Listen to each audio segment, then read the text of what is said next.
Good afternoon, ladies and gentlemen, and I will be speaking on liberalization as the only way forward for India. To begin with, I start with the two words that start and end my topic, the first one being liberalization, the second one being India. What is liberalization? Liberalization in this context, as we refer to, is basically the easing out and the relaxation of government rules and regulations and policies in order to invite or promote other companies to come into the boundaries of India and set up their businesses. So liberalization in more or less layman terms would be having the resources, having the premises, but allowing somebody to set up businesses while giving you employment and also taking care of the other aspects of business. The second word being, last but never the least, India. India, a land of cultural diversity, a land of immense opportunity, a land of abundant resources, and the most spoken about demographic dividend. Well, when we talk of India being the golden bird of erstwhile medieval global trade, what exactly went amiss that we have to speak about liberalization as such a big deal? We owe this to the various foreign invasions that have occurred in the last few centuries, the last one being the most parasitic of them all, the British invasion.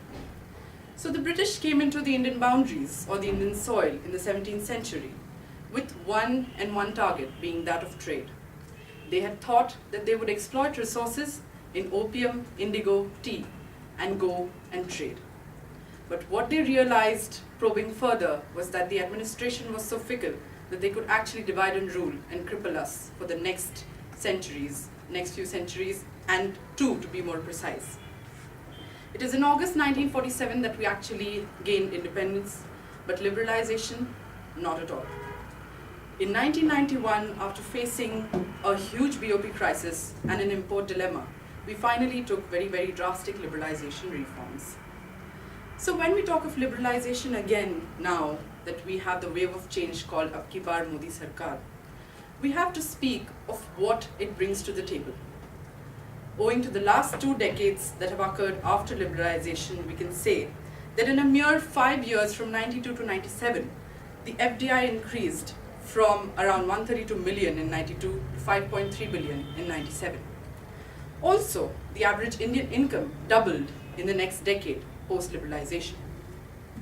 So now that we speak of the new government and people hoping that Mr. Narendra Modi will give the Midas touch and make India bring India back to the golden bird scenario, what are the few arguments that go in favor of liberalization and how we can say that it is the only way forward for India? So I would like to quote Narendra Modi himself that there are 3 aspects that would actually support India through liberalization to become a global superpower. And they are, firstly, demography, the second one being democracy, and the third one being demand. We know that with liberalization, we can actually use up all the demographic dividend that we speak of, because most of our population being in the workable age, they're actually looking forward to more employment generation in the economy. With more companies coming in, with more FDI, that's what we're looking forward to.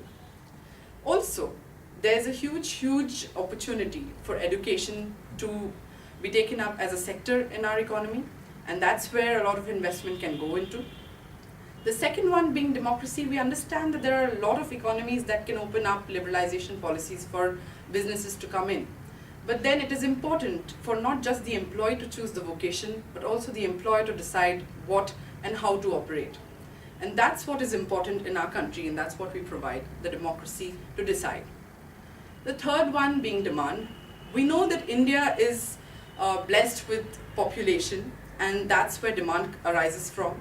And it is not just demand for employment, but also demand for consumer goods, because we know that with more and more population and with more and more expanding areas of demography, there is more and more demand for different brands, for different kinds of products, and so businesses that come in, they're actually going to have their customers in the same land itself. There are different sectors that also benefit from liberalization, and we can speak of agriculture because there are more goods to be sold. We can speak of services sector where there will be more competitive pricing, more competition in terms of the quality of services, in terms of research and innovation. And we also speak of infrastructure, which is very important for a country like ours, because even privatization in terms of building of roads and in terms of providing education to people, in terms of providing health services. It's important that people actually come in and invest in these domains because there is where the opportunity lies in our economy. So, summing it up in a very, very bottom line kind of a nutshell, I would like to say that it is important for us to probe the different sectors because India, although has a lot of resources, it has a lot of people, but what it requires is a lot of technical expertise, which can occur through liberalization itself, through more and more investment flowing in. And there are areas which have gone untapped with the kind of natural resources and beauty like tourism. So even that can be not exploited per se, but used up by foreign investors. So what we have are the resources, what we don't have is the capital. We need capital for employment generation, we need capital for using up the resources that we have and optimal use of the same. The one point that I would like to stress upon here is that people say that the cons of liberalization are crowning of the local industries and loss of control.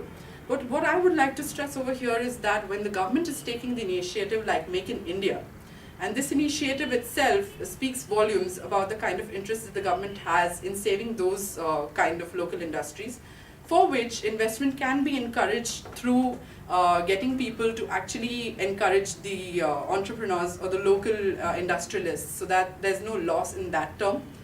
And even loss of control is out of the question because when the government itself is taking initiatives, then they will be in correspondence with the businesses that come in.